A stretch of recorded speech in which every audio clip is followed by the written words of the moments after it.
के दुईजना आपसमा सहमत नभएसम्म सँगसँगै हिँड्छन् र यो दुईजना भन्नाले को तपाईँ र हाम्रो सम्बन्धको कुराहरू। हालेलुया। हेर्नुहोस् यता हेर्नुहोस्, यता सबैजनाले परमेश्वर र हाम्रो सम्बन्धको कुरा गर्दैछ यहाँ बाइबलले। एउटा परमेश्वर एउटा हामी, अनि हामी के भयौँ? दुईजना। जबसम्म तपाईँ र म परमेश्वरसँग सहमत हुँदैनौँ, हामी अलाइनमेन्ट हुँदैन हाम्रो, तबसम्म हामीले परमेश्वरसँग हिँड्न मन पराउँदैनौँ। आज कतिचोटि हामीलाई सङ्गतिमा अल्छी किन लाग्छ? अरूमा चाहिँ हामीलाई जाँगर आउँछ, तर सङ्गति गर्दाखेरि किन अल्छी आउँछ? लेजिनेस किन आउँछ? किनकि हामी परमेश्वरको मुटुसँग एउटै भएका छैनौँ के। परमेश्वरसँग हृदय हामीसँग परमेश्वरको हृदयको एलाइनमेन्ट छैन। अनि आज हामीले प्रभुको लागि जिउनुपर्छ भन्ने कुरा गर्दाखेरि किन हामीलाई एकदम अल्छीपना आउँछ? हामीलाई भारी जस्तो लाग्छ, गरौँ ठुलो भारी बोकेको जस्तो लाग्छ। परमेश्वरको योजनालाई हामीले आफ्नो योजना बनाउन नसकेको कारणले हामी चाहन्छौँ परमेश्वर मेरो योजनामा हिँड्यो हुन्थ्यो, तर हामी चाहिँ परमेश्वरको योजनामा हिँड्नु पर्ने हो। आमेन। हालेलुया। तपाईँ र मैले चाहिँ तपाईँ र मेरो प्लान बनाउनु पर्दैन वास्तवमा। No need to make our own plans. परमेश्वरले हाम्रो प्लान अलरेडी बनाइसक्नु भएको छ। पहिले नै प्रभुले हाम्रो योजना बनाइसक्नु भएको छ। अनि प्रभुले के भन्नुहुन्छ? त्यो योजना चाहिँ कस्तो छ अरे? हाम्रो भलाइको निम्ति छ। आमेन। फर आवर गुडनेस परमेश्वरले बनाउनु भएको योजना। आमेन।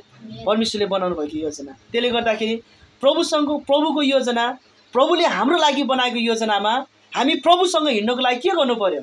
हामी प्रभुसँग के हुनु पर्यो? सहमत हुनु पर्यो नि, एउटै मनको हुनु पर्यो नि, वन हार्ट हुनु पर्यो नि। हालेलुया। यो तपाईँले म्यारिज लाइफमा पनि देख्नुहुन्छ, वैवाहिक जीवनमा श्रीमान र श्रीमतीको एउटै मन भएन भने सँगसँगै अगाडि बढ्न सक्छन्। र अनि यो बिजनेस पार्टनरसिपमा पनि तपाईँले देख्न सक्नुहुन्छ। कुनै मान्छे व्यापारको लागि पार्टनरसिप गर्यो भने दुईटाको प्लानिङ एउटै भएन भने सँगसँगै हिँड्न सक्छन् र सक्दैन। इभन हाम्रो चर्चभित्र पनि हाम्रो हृदय एउटै, हाम्रो मन एउटै, प्रभुको योजनामा हाम्रो योजना मिसाएको जब हुन्छ परमेश्वरले त्यसमा आशिष दिनुहुन्छ। आमेन। हालेलुया। मन कस्तो हुनु पर्यो रे? हेलो, मन कस्तो हुनु पर्यो? कस्तो हुनु पर्यो? कोसँग हुनु पर्यो? परमेश्वरसँग। अनि प्रभुसँग जहिले पनि कनेक्टेड के, प्रभुसँग एकदमै जोडिएको हृदय। प्रभु तपाईँले मलाई आज के भन्नुहुन्छ? हरेक बिहान, एभ्री मर्निङ हामी जब उठ्छौँ हामीले के भन्नु पर्यो? प्रभु आज तपाईँको योजना के छ? आमेन। किन परमेश्वरको वचन पढ्ने भन्छौँ? म एभ्रीडे किन प्रभुको वचन पढ्ने? जब प्रभुको वचनलाई त्यहाँ पढ्छौँ नि हामीले परमेश्वरको इच्छालाई त्यहाँ भेट्छौँ। हालेलुया। परमेश्वरको वचनमा के छ? परमेश्वरको इच्छा। अनि जब हामी बिहान उठेर वचन पढ्छौँ हामीलाई लाग्छ परमेश्वरको इच्छा चाहिँ यस्तो रहेछ, म आज यसरी हिँड्छु। आमेन। परमेश्वरको वचन यसरी रहेछ, म हिँड्छु। हेर्नुहोस्, एउटा रोड म्याप हुन्छ, एउटा चाहिँ गन्तव्य हुन्छ। बुझ्दै हुनुहुन्छ? एउटा चाहिँ के हुन्छ अरे? रोड म्याप, बाटो हिँड्ने नक्सा। अनि एउटा चाहिँ गन्तव्य। स्वर्ग के हो? हाम्रो गन्तव्य हो। तर हिँड्न चाहिँ कसरी हिँड्ने? हामीलाई थाहा छैन कसरी हिँड्ने। के छ? परमेश्वरको वचन छ।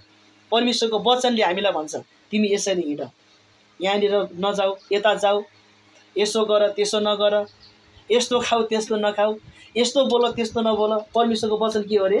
रोड म्याप हो यो। यसले हामीलाई बाटोको नक्सा दिन्छ यसरी हिँड्ने भनेर। त्यही भएर एभ्रीडे परमेश्वरको वचन पढ्ने। आमेन। आज कतिजनाले परमेश्वरको वचन पढ्नुको बिहान? आज सङ्गति हुन्छ भने ढुक्कै होला होइन, तर हरेक दिन परमेश्वरको वचन पढ्ने। आमेन। अनि हेर्नुहोस्, के अरे दुईवटा कुरा हुन्छ कि हामी के गर्छौँ भने कतिचोटि हामीले घरमा बिताउने क्रिस्चियन जीवनले चाहिँ हाम्रो मण्डलीको सहभागितालाई निर्धारण गर्छ। जस्तो तपाईँ हरेक दिन कति परमेश्वरको वचन पढ्नुहुन्छ, हरेक दिन तपाईँले प्रभुसँग कति समय बिताउनुहुन्छ, हरेक दिन तपाईँले प्रभुको बारेमा के सोच्नुहुन्छ, त्यो कुराले गर्दाखेरि मण्डलीमा तपाईँले त्यो अनुसारको टेवा पुर्याउनुहुन्छ। एउटा कुरा त्यो हुन्छ। अनि एउटा कुरा चाहिँ फेरि मण्डलीबाट परमेश्वरको वचन जब चर्चको पुलपिटबाट बग्छ नि, त्यो बगेको कुराले फेरि तपाईँलाई के गर्छ? हिजाउँछ, तपाईँलाई पोषण दिन्छ। अनि तपाईँले घरको काममा त्यसलाई सहायता, तपाईँको हरेक डेली लाइफमा त्यसले असर गर्छ। अनि तपाईँले आज सुनेको वचनले फेरि एक हप्ताभरि मैले त यो वचन सुनेको थिएँ, यो वचन सुनेको थिएँ। मेरो जीवनमा पनि त्यस्तो हुन्छ। तपाईँहरूको जीवनमा पनि त्यस्तो हुन्छ। ए मैले त आज त्यो वचन सुनेको थिएँ, यस्तो पो रहेछ भनेर तपाईँको हरेक घरको दैनिक क्रियाकलापलाई त्यसले असर गर्छ। अनि तपाईँले गर्ने घरको हरेक दैनिक क्रियाकलापले मण्डलीको जीवनमा असर गर्छ। आमेन। यो चाहिँ के हो? यो गिभ एन्ड टेक हो कि यो दोहोरो प्रक्रिया हो यो। अनि हामी चाहिँ कतिचोटि चर्चमा मैले वचन सुनिहाल्छु, एक हप्ता पछाडि फेरि चर्चमा गइहाल्छु, वचन सुन्छु, पुगिहाल्छ नि भनेर हामीले एक हप्ता 6 दिनसम्म हामी पेट खाली बनाएर बस्नुहुन्न। आमेन। बाइबल बन्द गरेर बस्नुहुन्न। किनकि यो के रहेछ? के रहेछ बाबु? यो परमेश्वरको वचन के रहेछ? रोड म्याप रहेछ। आमेन। हामी जाने ठाउँ त छ, थाहा छ। एकछिनको लागि माथिको डाँडामा होइन, त्यो डाँडामा जानुपर्ने ठाउँ थाहा भयो, तर त्यहाँ जाने बाटो त थाहा पाउनु पर्यो नि त। फेरि जाने ठाउँ त थाहा भयो, तर कसरी जाने? अनि परमेश्वरको वचनले चाहिँ हामीले त्यो ठाउँसम्म लगेर जान्छ। आमेन। हालेलुया। यस कारणले गर्दाखेरि तपाईहरु मैले परमेश्वरको वचनले धेरैभन्दा धेरै हाम्रो मनलाई भर्ने, दिमागलाई भर्ने, हाम्रो माइन्डलाई भर्ने। आमेन। पावलले रोमीको पुस्तक 12 अध्यायको 2 मा के भन्छन्? तिम्रो मनलाई नयाँ बनाऊ, नवीकरण गर। अब मनलाई नयाँ गर्ने केले नयाँ गर्ने? साबुनले धोएर नयाँ हुने हो र? डिटर्जेन्ट पाउडरले धसेर नयाँ हुने हो र? होइन। केले नयाँ हुन्छ? परमेश्वरको वचनले नयाँ हुन्छ। यो हुनाले भन्छन् येशू ख्रीष्ट चाहिँ पानी र रगत दुवैद्वारा आउनुभयो। आमेन। रगतद्वारा उहाँले के गर्नुभयो? तपाईहरु मेरो अधर्मलाई क्षमा गर्नुभयो। पानीद्वारा उहाँले के गरिराख्नु भएको छ? एभ्रीडे उहाँले हाम्रो मन धोइराख्नु भएको छ। आमेन। अनि संसारको विचार, अनि जब परमेश्वरको वचन हामी पढ्छौँ नि, संसारको विचारसँग परमेश्वरको विचार टक्राउँछ के हामीलाई भित्रबाट परमेश्वरको वचन हो र भन्ने लाग्छ। जबसम्म तपाईहरु मलाई परमेश्वरको वचन हो भन्ने कन्भिन्स हुँदैन तबसम्म पढिराख्ने। संसारको विचार र हाम्रो विचार लड्छ कतिचोटि। परमेश्वरको वचनसँग संसारको विचार लड्छ। किन प्रभुले के भन्नुभएको छ? तिमीहरूको विचारहरू मेरो विचार होइनन्। आमेन। तिमीहरूको योजनाहरू मेरो योजनाहरू होइनन्। हाम्रो योजना र परमेश्वरको योजनामा, हाम्रो विचार र परमेश्वरको विचारमा, हाम्रो के अरे थिङ्किङ र परमेश्वरको थिङ्किङमा आकाश पातालको फरक छ भनेर बाइबलले बताउँछ। आमेन। यस कारणले गर्दाखेरि तपाईँ र म चाहिँ कस्तो जिउने? प्रभुको वचन अनुसार जिउने। आमेन। हालेलुया। अनि जब तपाईँ र मैले परमेश्वरको वचन पढ्छौँ हाम्रो मन चाहिँ कस्तो हुन्छ? कस्तो हुन्छ हाम्रो मन? परमेश्वरको जस्तै हुन्छ। हालेलुया। पावलले के भने? तिमीहरूको मन चाहिँ यस्तो होस् जो ख्रीष्ट येशूमा थियो। अनि प्रभु येशू ख्रीष्टको जस्तो मन बनाउनको लागि के गर्नु पर्यो? उहाँको मन पढ्नु पर्यो। उहाँको मन कहाँ छ? वचनमा छ। आमेन। हालेलुया। एभ्रीडे परमेश्वरको वचन पढ्ने मण्डली परिवार प्रभुले हामीलाई आशिष दिनुभएको होस्। अब आउनुहोस् हामी वचनमा जाउँ। सबैले मसँग पहिलो दोस्रो सामुएल 24 अध्यायको 18 देखि 25 पदलाई निकाल्नुहोस्। दोस्रो सामुएलको पुस्तक 24 को 18 देखि 25 सम्म।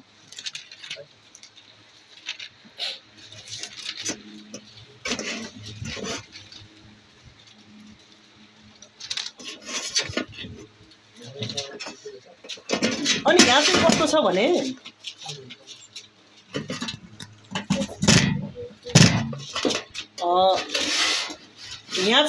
भने यसको म तपाईलाई अलिकति ब्याकग्राउन्ड भन्छ है त।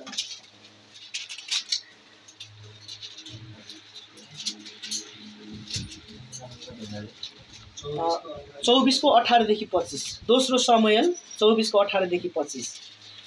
यसको ब्याकग्राउन्ड चाहिँ के छ भने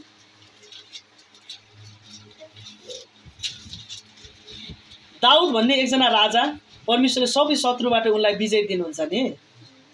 अनि उसको जीवनको अन्तिम अवस्थामा चाहिँ उसले के गर्छ भने हैन मेरो सेनाहरू गर्नु पर्यो। के गर्नु पर्यो रे? सेनाहरू गर्नु पर्यो। मेरो मानिसहरू गर्नु पर्यो। कति छन् मेरो देशमा जनसङ्ख्याहरू? सेनाहरू कति छन्? जनसङ्ख्याहरू कति छन्? त्यति बेला चाहिँ प्रभु रिसाउनुहुन्छ। अब गणना गर्नु ठिक हो कि होइन?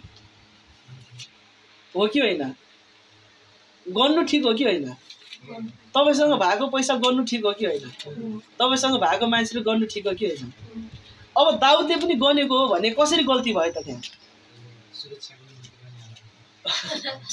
अब हेर्नुहोस् है, हो तपाईले राइट कुरा ल्याउँदै हुनुहुन्छ। हेर्नुहोस्, दाउदलाई विजय दिने को हुनुहुन्छ? परमेश्वर। अस्तिको हप्ता हामीले यहाँ हेर्दै थियौँ नि, यहाँ होइन होला, माथि हेर्दै थियौँ, बाबुसँगतिर मैले कुरा गर्दै थिएँ। त्यो गोलियत भन्ने एउटा दानव हुन्छ, दैत्य हुन्छ, त्यसको त्यो भालाको टुप्पो मात्रै 9 किलोको थियो भनेर बाइबलले भन्छ। भाला कत्रो थियो होला। अनि गोलियत चाहिँ अग्लो, दाउद चाहिँ फुच्चे। तर परमेश्वरले दाउदलाई सामर्थ्य दिनुहुन्छ, अनुग्रह गर्नुहुन्छ, गोलियत ढल्छ। आमेन। गोलियत ढल्छ। वास्तवमा दाउदलाई विजय दिने को हुनुहुन्थ्यो? अनि उसले गणना गरेको कारणले परमेश्वरले उसलाई दण्ड दिनुभयो होइन कि? त्यो गणना त्यो गर्नु छ नि, गर्नु पछाडि उसको जुन इन्टेन्सन थियो नि, अभिप्राय थियो नि, त्यसमा परमेश्वरले उसलाई दण्ड दिनुभयो। उसले गनिराखेको कुरा उसले के गर्यो भने, सायद मैले यति धेरै सेनाहरूको कारणले पो जितेँ कि, उसको परमेश्वरप्रतिको त्यो भरोसा हरायो कि त्यहाँनिर। सायद मैले यति मानिसहरूलाई मसँग भएको कारणले, मेरो सेनाको धनुको कारणले गर्दा, तरवारको कारणले गर्दाखेरि, रथहरूको कारणले गर्दाखेरि मैले जितेँ कि भन्ने उसलाई भित्र एउटा इम्प्रेसन आयो कि। अनि परमेश्वरले के भन्नुभयो, तँलाई मैले विजय दिएँ, आज चाहिँ त तेरो मानिसहरूमा घमण्ड गर्छस्, त तेरो म तेरो मानिसहरूलाई प्रहार गर्छु भनेर प्रभुले रूढीले प्रहार गर्न थाल्नुहुन्छ। अनि उसले भन्छ, अब के गर्ने प्रभु, मैले गल्ती गरेँ। अनि प्रभुले भन्नुहुन्छ, अब यो रूढीलाई रोक्ने भने तैँले एउटा बलिदान चढाउनुपर्छ। आमेन। के गर्नुपर्छ रे? बलिदान पनि के चढाउनु? ठ्याक्कै प्रभुले जहाँ भन्नुभएको छ त्यहाँ एउटा यबुसी अरोना भन्ने मान्छे हुन्छ, त्यसको चाहिँ त्यो गहुँ चुट्ने जुन खला हुन्छ नि, खल्यान भन्छ नि हामी, हो त्योमा गएर त आराधना मैले बलिदान चढाउनुपर्छ। अनि त्यसपछि दाउदले के भन्छ भने, प्रभुले त मलाई यस्तो भन्नुभयो, ल जाऊ गएर त्यसलाई भन त भनेर भन्ने बेलामा त्यो यबुसी जुन अरोना हुन्छ नि, अरोना भन्ने नाम गरेको यबुसी मान्छे, उसले चाहिँ के भन्छ, होइन पर्दैन, तपाईँले मलाई दिनु पर्दैन, तपाईँलाई म सित्तैमा दिन्छु। किन? दाउद के हुन्छ? राजा हुन्छ। राजाले किन्दैन भन्ने कुरा उसलाई थाहा थियो, तर दाउदले कस्तो गजबले एउटा यहाँ प्रतिक्रिया दिन्छ। 24 अध्यायको 18बाट हामी पढ्नेछौँ। ल कसैले 18, 19, एउटाले 20 र 21 अनि एउटाले चाहिँ 22 र 23 पढिदिनुहोस्। त्यही दिन दाउद कहाँ आएर तिमीलाई भने, गएर यबुसी अरोनाको खलामा परमप्रभुको निम्ति एउटा वेदी बनाउनुहोस्। हजुर। गादद्वारा परमप्रभुले आज्ञा गर्नुभएछ है, दाउदमाथि उभिएर गए। हुन्छ, कसैले पढिदिनुहोस् त्यो।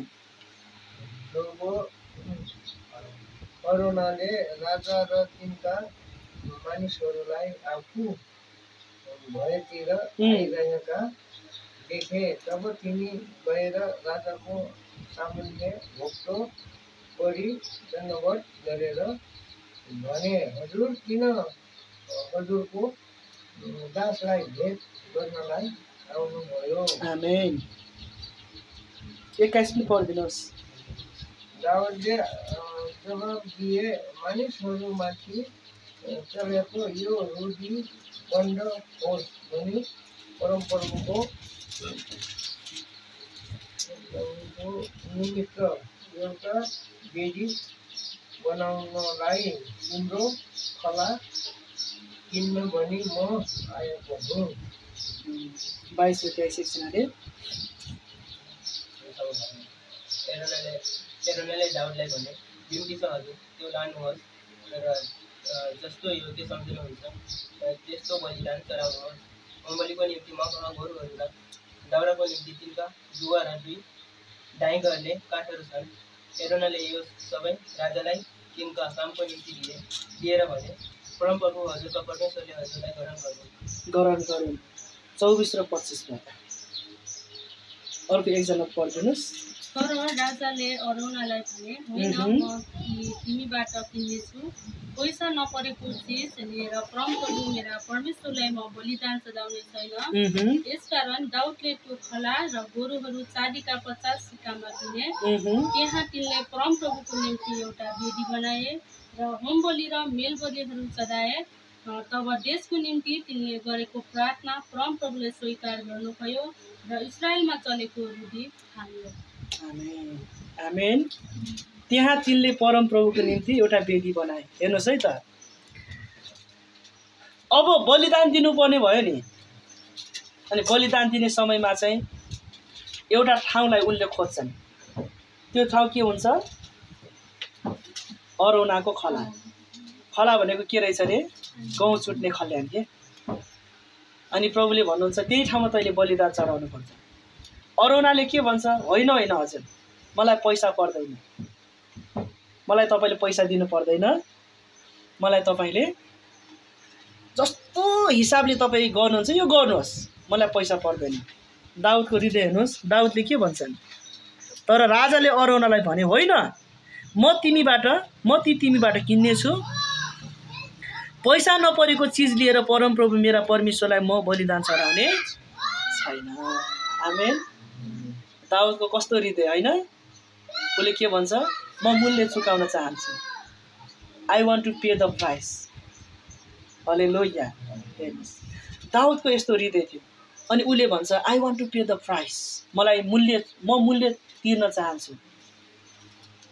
तिमीले सित्तैमा दिएको कुरा मैले चढाउने छैन। आमेन। हालेलुया। अनि हेर्नुहोस्, परमेश्वरलाई आराधना गर्ने कुरा जहिले पनि किम्ती हुन्छ के। आराधनाको सुरुवात कहाँबाट भयो? यो आराधनाको शब्दको सुरुवात कहाँबाट भयो? कहाँबाट भयो? First book of the Bible, उत्पत्तिको पुस्तकबाट, अब्राहमबाट सुरु भयो। त्यहाँ आराधना भनेको छैन, त्यहाँ के छ? पूजा भनेको छ। पूजा र आराधना भनेको एउटै हो, अङ्ग्रेजी शब्द वर्शिप। त्यो आराधना भन्ने शब्द सुरु गर्ने बेलामा चाहिँ जब अब्राहमले भने म र यो केटा पहाडी गएर पूजा गरेर आउँछौँ, त्यहाँ जाने बेलामा चाहिँ ड्रम सेट लगेर गएको थिएनन् तिनीहरूले, गिटार लगेर गएको थिएनन्, खैँजडी लगेर गएको थिएनन्, नो मोर। उनीहरू लगेर गएको चाहिँ बलिदानको पाठ, बलिदानको चिज। अनि तबसम्म चाहिँ दाउद अब्राहमको लागि चाहिँ पहिले नै इसहाक मरिसकेको थियो कि। ऊ घरबाट आउँदाखेरि नि उसको लागि त इसहाक मरिसकेको थियो कि थिएन कि? उसको दिमागमा के थियो? आज यो जसरी भयो भने मर्ने नै हो, मेरो छोरालाई मैले बलिदान गर्ने नै हो। उसको हृदयमा पहिले नै के अरे इसहाक मरिसकेको छ। अनि त्यो मरेको, उसको लागि मरिसकेको इसहाकलाई उसले अगाडि अगाडि लगाएर बलिदान गर्न चाहँदैछ। को? अब्राहम। अनि अगाडि जान्छ बलिदान गर्ने बेलामा। हो, त्यो आराधना भन्ने शब्द, पूजा भन्ने शब्द त्यहाँ छ। हेर्नुहोस्, तपाईँ र मैले परमेश्वरको लागि जे कुरा हाम्रो लागि बहुमूल्य लाग्छ त्यो कुरा दिनु नै परमेश्वरको लागि त्यो के हो? हामीले चढाएको आराधना हो। आमेन। के हो रे त्यो? आराधना हो। अब तपाईँसँग सुन्दर जवानी छ कि छैन? उमेर छ? यही उमेर दिनु परमेश्वरको लागि यो आराधना हो। हालेलुया। हामीलाई कतिचोटि लाग्छ नि, यसो मोबाइल भेटेपछि वेब सिरिज हेर्छु अथवा टिकटक हेर्छु होइन, हामीसँग त्यस्तो विधि समय त हुन्न, पढ्नुपर्छ, पढेर आउनुपर्छ। अनि फिल्म हेर्छु होइन, साउथ इन्डियन, एकचोटि हान्दाखेरि 5 मिटर पर फालिदिने फिल्म हेर्छु, लाग्छ कि लाग्दैन? हो, त्यही समय जुन छ नि त्यसलाई नै प्रभुको वचनको निम्ति पढ्ने, प्रार्थना गर्नको निम्ति चढाउने, त्यो परमेश्वरको लागि उत्तम बलिदान हो। आमेन। हामीसँग भएको जवानी, हामीसँग भएको सिप परमेश्वरको राज्यको लागि चढाउनु उत्तम आराधना हो। अस्ति हामीहरूले यो ट्याबरनेकल पवित्र स्थानको श्रृङ्खलामा हामीले हेरेको सबै कुराहरू बनाउने मान्छेको नाम चाहिँ के रहेछ? बजलेल। बजलेलले के गर्यो? परमेश्वरलाई आराधना चढायो। उसले उत्तम कुराको आराधना चढायो कि त्यहाँनिर। आमेन। उसँग जे थियो उसले त्यही दियो। आमेन। एकजना मान्छे रहेछ, उसलाई केही गर्न नआउने तर सानोदेखि स्किल चाहिँ के सिकाइ रहेछ भने टाउको तलतिर गराएर खुट्टा चाहिँ माथितिर गराएर स्किल सिकाइ रहेछ त्यसले। अनि एकचोटि चर्चमा गएको उसलाई त एकदमै अगाडिबाट वर्शिप लिडरले भने प्रभुलाई तपाईँले जे छ, तपाईँसँग जे छ त्यही प्रभुलाई चढाउनुहोस्, आराधना गर्नुहोस् भन्ने बेलामा चाहिँ उसलाई के चढाउने भएछ कि। अनि स्वाट माथि त्यो, अब यहाँ त पुलपिट छैन, अलि माथि अलि अग्लो पुलपिटमा जुरुक्कै गएर टाउको तलतिर खुट्टा चाहिँ माथितिर अड्डाएर जबसम्म आराधना गरेछ तबसम्म चाहिँ टाउको तल खुट्टा माथि गराएर एकदम स्ट्यान्ड बाई। अनि एकछिन पछि चाहिँ पास्टरले यसो आँखा खोलेर हेरेको त मान्छे त टाउको तल खुट्टा माथितिर गराएर ठाडो एकदम स्ट्यान्ड बाई छ अरे। अनि स्वाटै तानेर खसाल्नु भएछ। के गरेको यो तिमीले? लाज लाग्दैन? के गरेको यहाँ पुलपिटमा आएर भन्ने बेलामा चाहिँ उसले भने गुरुबा मलाई माफ गर्नुहोस्, मसँग जन्मेदेखि केही पनि छैन, मैले जानेको यही हो, म गाउनु पनि जान्दैन, मलाई नाच्न पनि आउँदैन, म जान्दैन, मैले जानेको यही हो, मैले चढाएको यही हो गुरुबा भनेर भनेछ कि। तपाईहरु मेरो लागि परमेश्वरलाई अब यो कथाले भन्न खोजेको कुरा चाहिँ के हो भने तपाईहरु मैले परमेश्वरलाई के गर्ने उत्तम कुराहरु दिने। Amen. Best part of our selves हामीलाई प्रभुले गर्नुभएको। म तपाईलाई एउटा कथा भन्न चाहन्छु। अमेरिकामा एकपटक बिली ग्राम भन्ने कतिजनाले सुन्नु भएको छ? सुनेको छ? बिली ग्रामले रेकर्ड अनुसार के भन्छन् भने झन्डै 32 लाख मानिसलाई प्रभुमा ल्याए अरे बिली ग्रामले। जब बिली ग्राम प्रचार गर्न उभिनुहुन्थ्यो 10 लाख 15 लाख 80,000 90,000 1 लाख 1.5 लाख मान्छेहरू सबै आउने के। अनि त्यो खेलहरू गेमहरू हेर्न आउँदाखेरि नभरिने जुन रङ्गशाला हुन्छ नि स्टेडियमहरू, बिली ग्रामले प्रचार गर्न लाग्दाखेरि मान्छेहरू आउने त्यसरी भरिन्थ्यो। अनि उनी पढेको एउटा कलेज व्हिटन भन्ने कलेजमा चाहिँ 3-4 जना साथीहरू पढ्न थाले, तपाईहरु जस्तै विद्यार्थीहरू। अनि त्यो विद्यार्थी पढ्दा चाहिँ उनीहरूको हृदयमा परमेश्वर बोल्न थाल्नु भयो के। अनि त्यसपछि उनी पढ्दा ल अब हामी ग्रेजुएट भएपछि ल यहाँबाट पास भएपछि कहाँ जाने भन्ने बेलामा चाहिँ 3-4 जनाले प्लान बनाउन थाले। अब हामी चाहिँ जहाँ सुसमाचार पुगेको छैन त्यही ठाउँमा सुसमाचार लगेर जाने, प्रभुको लागि ल जाने। अनि जोसियो सबैजना 4 जना। अनि त्यो मध्येमा चाहिँ एउटा जिम इलियट भन्ने मान्छे थियो, त्यो 3-4 जना ग्रुपमा। अनि त्यो 3-4 जना ग्रुप मध्येमा चाहिँ त्यसले लगाउँछ यता जाने। अनि उनीहरू चाहिँ एउटा इक्वेटर भन्ने ठाउँमा गयो अरे। आमेन। कहाँ गयो अरे? इक्वेटर। अनि अमेरिकाको पनि 2टा भाग छ, एउटा चाहिँ दक्षिण अमेरिका भन्छ, एउटा चाहिँ उत्तर अमेरिका। उत्तर अमेरिका भनेको चाहिँ जो मान्छेहरू आज 70, 80, 90 लाख रुपियाँ हालेर जान्छन् त्यो चाहिँ उत्तर अमेरिका, धेरै विकसित अमेरिका हो त्यो। अनि दक्षिण अमेरिका चाहिँ हाम्रो जस्तो गरिब अलिक पछाडि परेको ठाउँ हो त्यो। अनि त्यो उत्तर अमेरिकाबाट चाहिँ त्यो दक्षिण अमेरिकामा जान थाले सुसमाचार सुनाउनको लागि, एउटा समथिङ के जाति भन्नेको बिचमा। अनि जाने बेलामा चाहिँ त्यो 4 जनालाई चाहिँ त्यो अब त्यहाँको के मिलेन भनौँ न, उनीहरूको तौर तरिका मिलेन त्यहाँको उसमा। अनि यिनीहरूले अब हामीलाई खासमा सुसमाचार सुनाउन गएको थियो 4 जनाहरू, तर यिनले हामीलाई मार्न आयो भन्ने त्यो एउटा डरको महसुस भएर त्यहाँको मान्छेलाई भालाले रोपी मारे के, उनीहरूको हतियारहरू प्रयोग गरेर। अनि यो जिम इलियट भन्ने मान्छेले के भन्छ भने मैले यसलाई लेखेर राखेको छु। त्यसले के भन्छ भने he is no fool who gives what he cannot lose. अनि त्यसको नेपाली अनुवाद चाहिँ के हो भने त्यो मानिस मूर्ख होइन जसले आफूले राख्न नसक्ने कुरालाई दिएर आफूले कहिले पनि नगुमाउने कुरालाई प्राप्त गर्छ। आमेन। त्यो मान्छेले चाहिँ त्यसो भने कि मैले, अनि उसले चाहिँ आफ्नो जीवन प्रभुलाई दियो के। त्यहाँ best part of your self, तपाईँको उत्तम कुराहरू प्रभुलाई दिनु। अनि दाउदले के भन्यो, मैले चाहिँ सित्तैमा प्रभुको आराधना गर्न चाहन्न, परमेश्वरको आराधना गर्ने। हामी कतिचोटि शनिबारको दिन हाम्रो कतिवटा कुराहरू हुन्छ हुँदैन, हामीले के भन्छौँ, प्रभु यो 2 घण्टा 3 घण्टाको समय तपाईँ प्रभुको लागि म दिन्छु, हामी आउँछौँ आराधना गर्छौँ, कति आनन्दित भएर फर्किन्छ। Best part of our selves हेर्नुहोस्, हामीले परमेश्वरलाई दिने कुराहरू, त्यो चाहिँ आराधना हो। अनि यहाँनिर के भन्छ फेरि म तपाईँलाई पढिदिन्छु है त। तर राजाले अरोनालाई भन्यो, होइन म तिमीबाट ती किन्नेछु, पैसा नपरेको चिज लिएर परमप्रभु मेरा परमेश्वरलाई म बलिदान चढाउने छैन। हालेलुया। मूल्य नै नभएको कुरा म तपाईँलाई चढाउँदैन। हेर्नुहोस्, पहिला हामी सङ्गतिमा गर्ने बेलामा चर्चमा भेटिहाल्ने मान्छेले कसैले भने त्यो पैसा हुन्छ नि, पैसा त्यो रङ उडिसकेको पैसा के, त्यो पैसा हो कि यो कागज हो भन्ने अवस्थामा भएको पैसाहरू पहिला कहाँ त्यो मकिएर कुहिएर राखेको पैसाहरू 5 रुपियाँ 10 रुपियाँ भेटिहाल्ने। अब त्यो प्रभुलाई कसरी दिएको भन्ने हो। त्यो हुन त हामीले रुपियाँ पैसा परमेश्वरको राज्यमा प्रभुले हामीबाट खास रुपियाँ पैसा खोज्नु भएको होइन कि, तर परमेश्वरले चाहिँ हाम्रो हृदय जाँच गर्नुभयो नि त। अब परमेश्वरलाई तपाईँ र मेरो चाहिँ हृदय कस्तो छ, अनि एउटा विश्वासीको हृदय चाहिँ रुपियाँ पैसाबाट जाँचिन्छ। त्यो मान्छेले चाहिँ एउटा मान्छेको आत्मिक स्तर नाप्ने हो भने ऊ परमेश्वरप्रति कति भरोसा गर्छ, परमेश्वरलाई उसले कति आदर गर्छ, परमेश्वरप्रति चाहिँ उसको हृदय कति धेरै गाडिएको छ, केले निर्धारण गर्छ अरे? हाम्रो रुपियाँ पैसाले निर्धारण गर्छ। अनि तपाईँले आफ्नो रुपियाँ पैसा कहाँ हाल्दै हुनुहुन्छ त्यसले निर्धारण गर्छ। तपाईँको रुपियाँ पैसा तपाईँले कुन ठाउँमा लगानी गर्दै हुनुहुन्छ त्यसले निर्धारण गर्छ।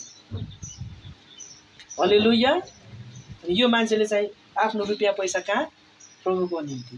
हालेलुया, आमेन, प्रभुको निम्ति। अनि योभन्दा अगाडि एउटा खण्डमा चाहिँ उसले के भन्छ भने दाउदको हृदय चाहिँ के हुन्छ भने अस्ति हामीले हरियो सङ्गतिमा पनि हेरेको थियो होला त्यो दोस्रो सामुएलको पुस्तक निकाल्नुहोस् त।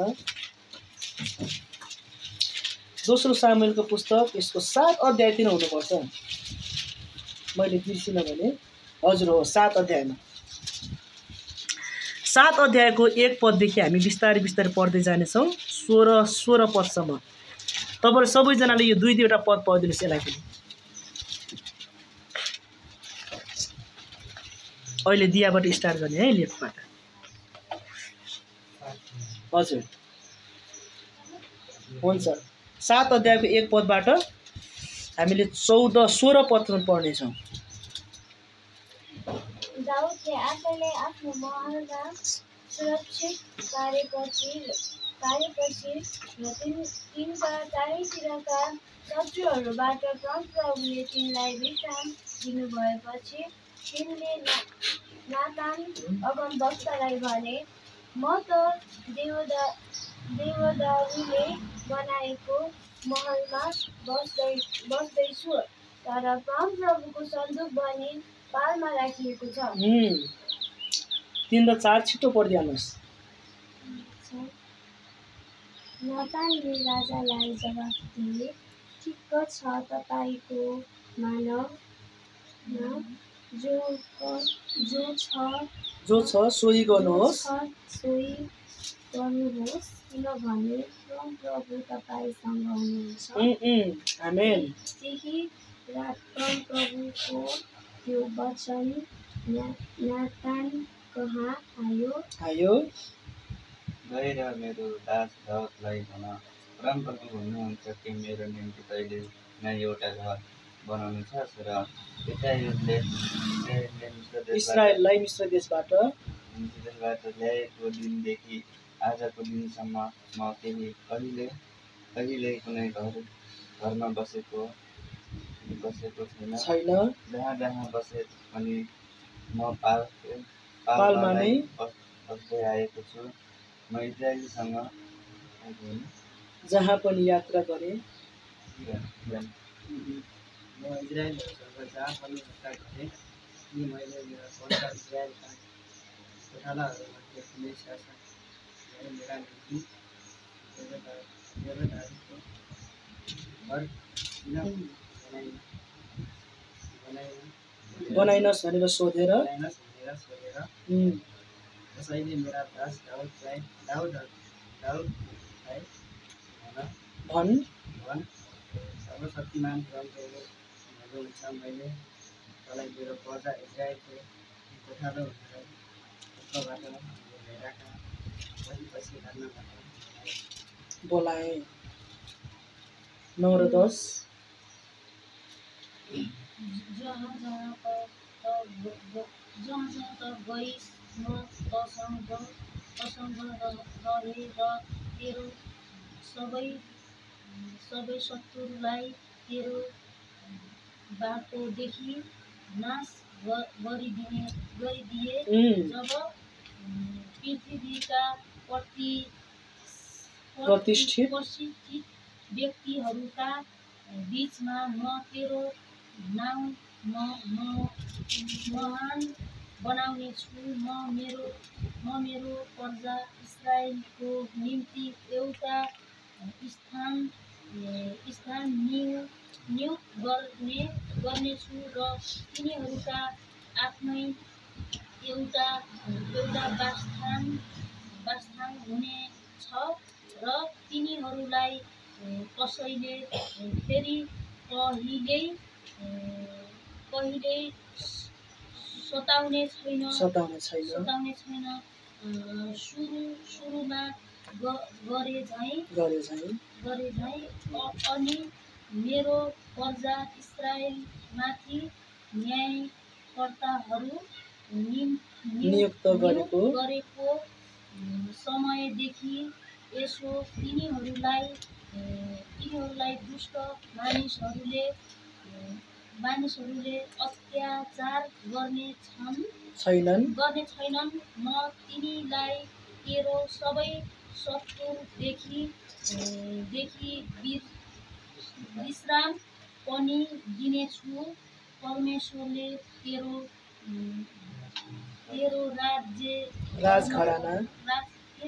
राजघराना स्थापना गर्नुहुनेछ भनी परमप्रभुले तँलाई भन्नुभएको छ। आमेन। 12-13 14 भाइले पढ्दै। जब तेरो दिन पुरा हुनेछ र त आफ्ना पितृहरूसँग विश्राम गर्नेछस्, तब म तेरै सन्तानहरूमध्येबाट तेरै शरीरबाट एकजना तेरो उत्तराधिकारीलाई हुनेलाई उठाउनेछु र त्यसको राज्य स्थिर गराउनेछु। त्यसले नै मेरो नाउँको निम्ति एउटा भवन बनाउनेछ र म त्यसको राजकीय सिंहासन सधैँको निम्ति स्थिर गर्नेछु। हजुर। म त्यसका पिता हुनेछु र त्यो मेरो छोरो हुनेछ। त्यसले अधर्म गर्यो भने मानिसको लट्ठीले म त्यसलाई सजाय दिनेछु र मानिसहरूद्वारा त्यसलाई कोर्राबाजीको प्रहार गर्नेछु। 15 मामले पढ्दिनु 16 भाइले। तर मैले मेरो प्रेम साउलबाट हटाए झैँ जसलाई मैले तेरो बाटोदेखि पछ्याएँ, म मेरो प्रेम त्यसलाई देखि कहिले हटाउने छैन। 16 पदमा तेरो घराना र तेरो राज्यको सधैँभरि रहनेछ र तेरो सिंहासन सदा सर्वदाको लागि स्थिर रहनेछ। आमेन। यो कथामा हामीले के भेट्छौँ? दाउद सिंहासनमा बस्छ। दाउद चाहिँ आफू कस्तो घरमा बस्छ? राम्रो घरमा बस्छ नि, राम्रो घरमा बस्छ। देवदारू भनेको चाहिँ एकदमै नकुहुने, किरा नलाग्ने त्यस्तो काठ, एकदमै बहुमूल्य काठ, अङ्ग्रेजीमा यसलाई सेडेड भनेर भन्छ। अनि यो काठमा चाहिँ जब बस्छ, दाउदले चाहिँ के सोच्छ? कसको बारेमा सोच्छ? परमेश्वरको बारेमा। कतिचोटि हामी क्रिस्चियनहरू जब प्रगति गर्छौँ नि, हामीले कसलाई भुल्छौँ? परमेश्वरलाई भुल्छौँ। जब ब्याङ्क ब्यालेन्स बढ्न थाल्यो, प्रभुलाई भुल्छौँ। इक्जाममा राम्रो रिजल्ट आयो, राम्रो पोजिसनमा पोस्टमा हामीले जागिर पायौँ, हामीले प्रभुलाई भुल्छौँ। परिवारमा सबै ठिकठाक हुँदै गर्दा हामीले प्रभुलाई भुल्छौँ। जब एउटा घडेरीमाथि अर्को घडेरी थपिँदै जान्छ, हामीले प्रभुलाई भुल्छौँ। एउटा घरमाथि अर्को घर, मोबाइल, ल्यापटप, ग्याजेट्सहरू आउँदै गर्दाखेरि हामीले कसलाई भुल्छौँ? तर द डिफ्रेन्स, फरक चाहिँ के छ भने, जब यो मानिसलाई परमेश्वरले उसले उठाएको, परमेश्वरले उठाउनु भएको जब महसुस गर्छ, दाउदले के भन्छ? परमेश्वर त कहाँ बसिराख्नु भएको छ? पालमा, टेन्टमा बसिराख्नु भएको छ। आमेन। हेर्नुहोस् त दाउदको हृदय। दाउदले भन्छ म त यति राम्रो घरमा बस्दैछु होइन। अनि तर जब उसलाई प्रभुले प्रगति दिनुहुन्छ, उन्नति दिनुहुन्छ, उसले चाहिँ प्रभुको बारेमा सोच्न थाल्छ। मैले प्रभुको लागि के गर्न सक्छु? आमेन। प्रभुको लागि के गर्नु? हाउ क्यान आई, होइन मैले हाउ क्यान आई बेनिफिट गाड? परमेश्वरलाई मैले कसरी फाइदा दिन सक्छु? परमेश्वरको लागि मैले कसरी, होइन उसको हृदय के कस्तो जोस आउँछ होइन यस्तो कुरा सुन्दाखेरि। कसरी चाहिँ मैले प्रभुलाई फाइदा तुल्याउँ त? हालेलुया। अनि उसले भन्छ म चाहिँ प्रभुको निम्ति मन्दिर बनाउन चाहन्छु। नातानलाई परमेश्वरले के भन्नुहुन्छ? किन त्यति बेलामा चाहिँ परमेश्वर कोद्वारा बोल्नुहुन्थ्यो? अगमवक्ताहरूद्वारा बोल्नुहुन्थ्यो नि त। पुरानो समयमा पवित्र आत्मा हामी भित्र आइसक्नु भएको थिएन, मानिसभित्र आइसक्नु भएको थिएन, किन मानिसको पाप क्षमा भएको थिएन। यस कारणले गर्दा मानिसले चाहिँ कसको आवाज सुन्नुपर्ने? अगमवक्ताको। त्यही भएर पुरानो करारमा झुटो अगमवक्ताहरू धेरै छन् नि, किन उसले चाहिँ परमेश्वरको आवाज डाइरेक्ट नसुन्ने अगमवक्ता, अनि झुटो अगमवक्ताले चाहिँ झुटो अगमबानी बोल्ने, झुटो सन्देश बोलेको कारण धेरै इजरायलीहरू चाहिँ पछि बगेर गएको थिए। यो मान्छेले चाहिँ के गर्यो? प्रभुको आवाज नातान अगमवक्ताबाट सुन्छ। नातान अगमवक्ताले के भन्नुहुन्छ? तैँले यो घर बनाउने छैनस्, तर को? तेरै शरीरबाट म एउटा सन्तान खडा गर्नेछु, त्यसले यो तेरो मन्दिर बना, तैँले बनाउने मन्दिर बनाउनेछ। आमेन। त्यो छोराको नाम चाहिँ के थियो?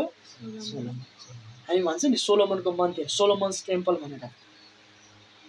परमेश्वरले सबै डिजाइन दिनुहुन्छ, डिजाइन हुन्छ, सबै हुन्छ, सबै रेडी हुन्छ, तर थालनी चाहिँ कसले गर्ने? सोलोमनले, नट डेभिड। हेर्नुहोस्, अनि त्यसपछि जब परमेश्वरले यो भन्नुहुन्छ उसले कसरी तयारी गर्छ?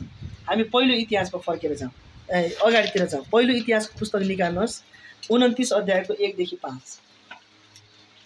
यो राजाभन्दा पनि पछाडि, पहिलो राजा दोस्रो राजाभन्दा पनि पछाडि।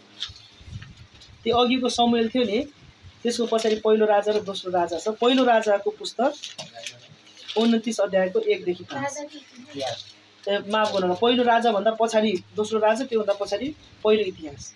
पहिलो इतिहासको पुस्तक 29 अध्यायको 1 देखि 5 सम्म हामी पढ्नेछौँ। मामालाई निकालिदिनु है त्यसमा।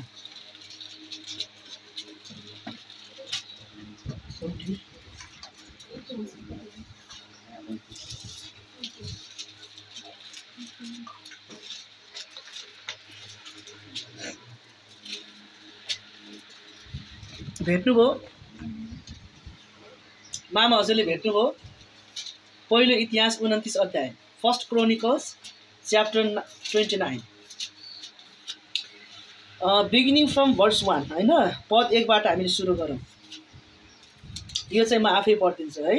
ल, त्यहाँ के लेखेको छ भने सबैले ध्यान दिएर हेर्नु होला। त्यसपछि राजा दाउदले सारा समुदायले भने, मेरो छोरा सोलोमन कलिली उमेरमा सोलोमनलाई नै परमेश्वरले चुन्नु भएको छ। यो महान छ, यो काम महान छ, किनकि यो भवन मानिसको निम्ति होइन तर परमप्रभु परमेश्वरको निम्ति हो। अघि जुन कुरा दाउदले प्रभुसँग प्रार्थना गरेका थिए नि, त्यसको विषयमा चाहिँ दाउदले अब आफ्नो देशको प्रजाहरूसँग कुराकानी गर्दैछ।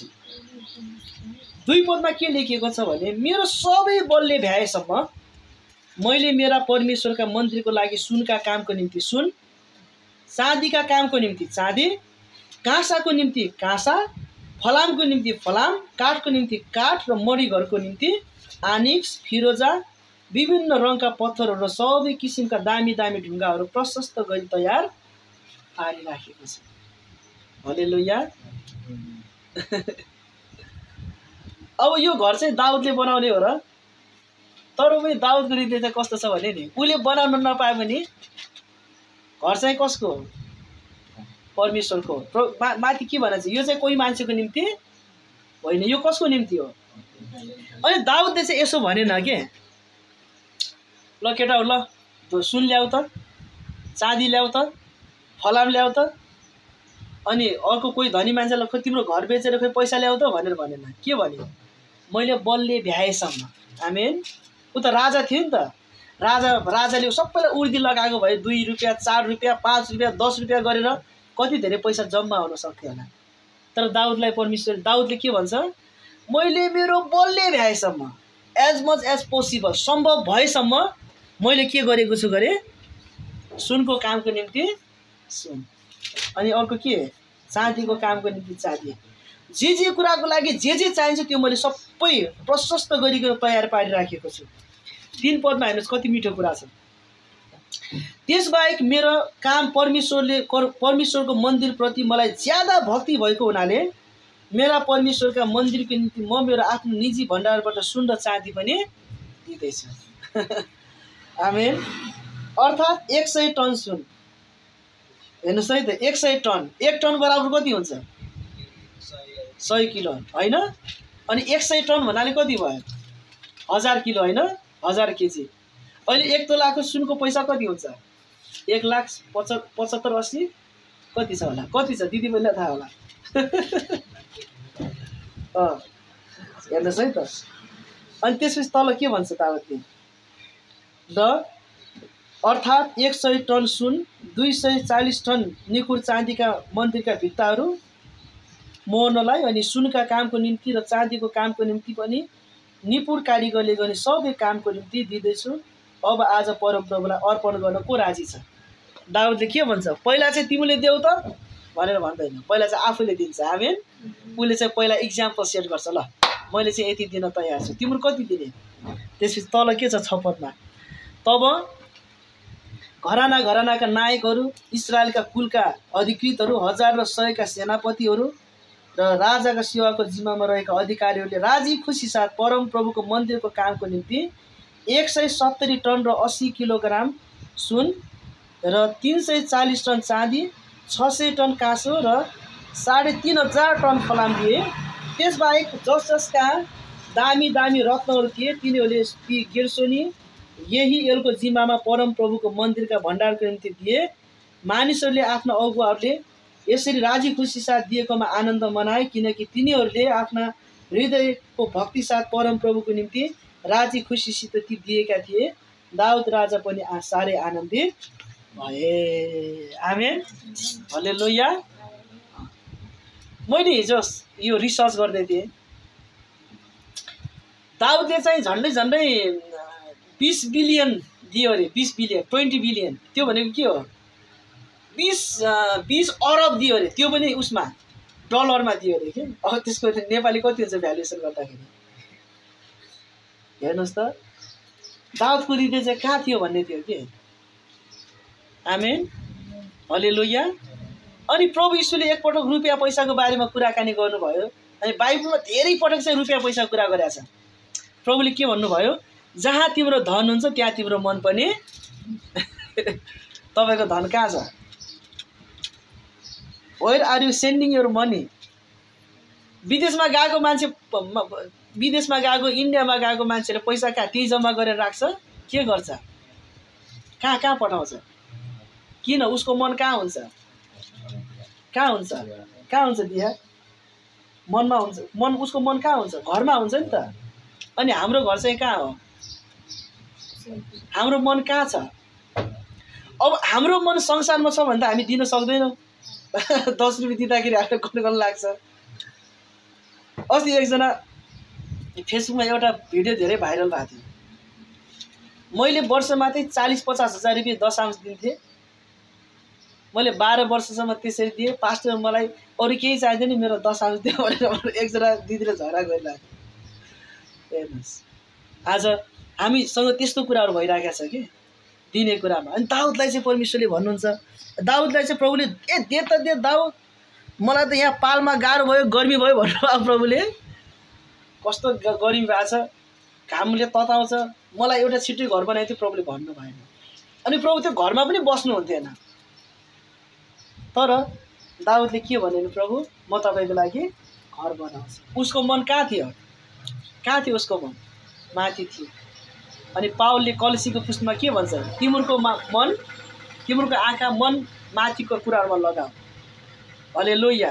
माथिको कुराहरूमा तिम्रो मन लगा, माथिको कुराहरूमा। जवानहरू, वेयर इज योर डेस्टिनी? तपाईँको आँखाहरू कता छ? तपाईँले कता हेर्दै हुनुहुन्छ? हालेलुया, आमेन, आमेन।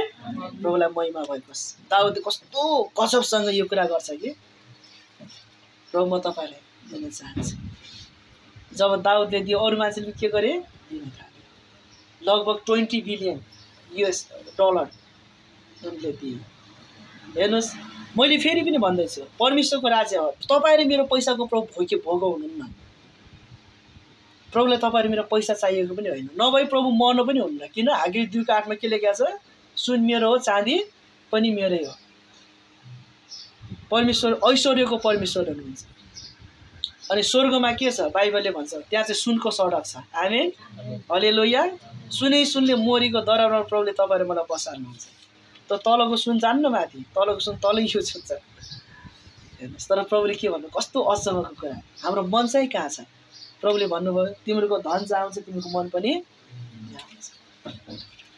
हामीले कुन कुरामा खर्च गर्दैछौँ? हेर्नुहोस्, अस्ति मैले सोधेँ आइफोन प्रो म्याक्सको मूल्य कति छ? नेपालमा 2,02,000 भनेर भन्थ्यो। अनि त्यसको पनि मूल्यलाई चकमा दिने खालको के अरे उसको स्यामसङको अर्को सेट आएछ होइन? त्यसलाई पनि चकमा दिने। हेर्नुहोस्, ब्ल्याकबेरी मोबाइल, आइप्याड, हेर्नुहोस् आइट्याब्सहरू, कति धेरै महँगो महँगो कुराहरू संसारमा हामीलाई चाहिन्छ पनि होइन। तर खर्च गर्ने कुराहरू चाहिँ कहाँ गर्ने भन्ने कुरा, that is very much important. Amen. कहाँ चाहिन्छ, कहाँ खर्च गर्ने, हामीले कहाँ इन्भेस्ट गर्ने, कसको लागि दिने, कुन ठाउँमा पठाउने। दाउदले के भन्छ? प्रभु म तपाईँको लागि दिन चाहन्छु। हाम्रो हृदय परमेश्वरतिर लगाउने, हाम्रो मन प्रभुलाई दिने। अनि दाउद चाहिँ पहिले नै म प्रभुको हुँ भनेको कारणले गर्दा उसलाई प्रभुलाई दिन अप्ठ्यारै लागेन के। हामीलाई कति बेला अप्ठ्यारो लाग्छ, प्रभु फरक हो म जाने फरक हो भन्ने भयो भने चाहिँ हामीले दिन अप्ठ्यारो लाग्छ। हामीले दिन अप्ठ्यारो, कहाँ दिने मैले, कसरी दिने, हुँदैन कसरी दिने। जब हामीले प्रभुलाई हेर्छौँ, हामी प्रभुलाई दिनलाई तयार हुन्छौँ, प्रभुको दिनको लागि प्रभुसँग हाम्रो यति धेरै। आज जवान भाइ बहिनीहरू तपाईँहरू पढिराख्नु भएको छ होइन, भोलि प्रभुले तपाईँलाई जबमा सेट गर्नुहुन्छ। त्यति बेलामा यो नसोच्नु कि मेरो पैसा चाहिँ परमेश्वरको लागि इम्पोर्टेन्ट होइन, पैसा इम्पोर्टेन्ट होइन, प्रभुको लागि के हो, हाम्रो हृदय इम्पोर्टेन्ट हो। अनि हाम्रो हृदय प्रभुतिर सेट भयो भने हामीलाई दिनको लागि कन्जुसाइ लाग्दैन के।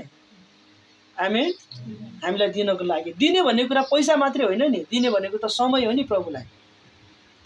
अनि हामीसँग भएको समय हाम्रो लागि प्रशस्त खर्च गर्छ हामी, तर प्रभुको लागि खर्च गर्दैन हामीहरू। गिभिङको कुराहरू। आमेन। प्रभुले तपाईँलाई आशिष दिनुभएको प्रशस्त मात्रामा। अनि आजको वचनबाट हामीले लगेर जानुपर्ने एक दुईवटा कुरा यही हो कि दाउदलाई जब परमेश्वरले प्रगति दिनुभयो, दाउद के भयो, उसले प्रभुलाई याद गर्यो पहिलो कुरा। अनि अर्को कुरा चाहिँ दाउदले चाहिँ परमेश्वरलाई चढाउन जहिले पनि कस्तो कुरा चढाउने रे, कीमती कुरा, भ्यालुएबल कुरा, बहुमूल्य कुरा प्रभुलाई उसले चढाउने।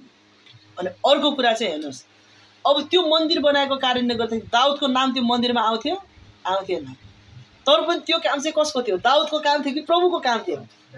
उसले भन्छ मेरो छोरा चाहिँ राजा भयो, म पछाडि हट्छु, तर यो ठाउँको लागि जति पनि सुन चाँदी चाहिन्छ मैले दिएको छु।